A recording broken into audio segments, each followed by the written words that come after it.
তো guys welcome to my mini blog. তো আজকে আমাদের ডিউটি নেই, তো আমাদের নিজেদের রান্না করে খেতে আসছে।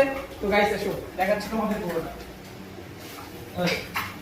তো গাইস দেখতে পাচ্ছ এখানে বাটা মাছ ভাজা হচ্ছে, সুন্দর লাল লাল ঝোল ঝোল বাটা মাছ।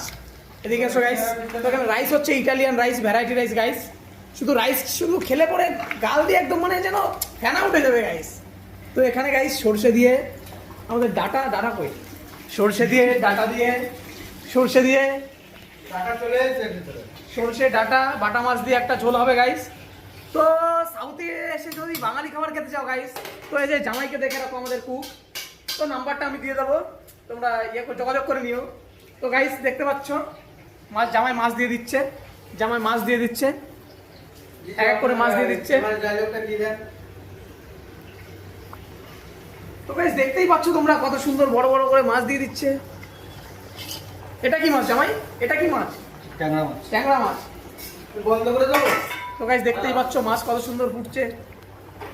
তো কে কে খাবে দোস্ত, কেমন লাগছে বলে দাও একটু, ঠিক আছে? সব একটু কমেন্টে বলে দিও কেমন লাগছে। বাটা মাছের আচারটা দেখে নাও, ঠিক আছে গাইস? তো দেখতেই পাচ্ছ বাটা মাছের সুন্দর সর্ষে দিয়ে ঝোল হচ্ছে গাইস। তো আমার এখনই জিভে জল বেরিয়ে যাচ্ছে গাইস। তো এই সালা কেউ সাউথে যে বাঙালি খাবার খেতে চাও না, তো জামাইয়ের সঙ্গে একটু যোগাযোগ করো, হচ্ছে আমাদের জামাই, ঠিক আছে? তো গাইস এখানে আমার ব্লগ শেষ করছি গাইস। তো খাওয়া দাওয়ার পরে সবাইকে জানিয়ে দেবো।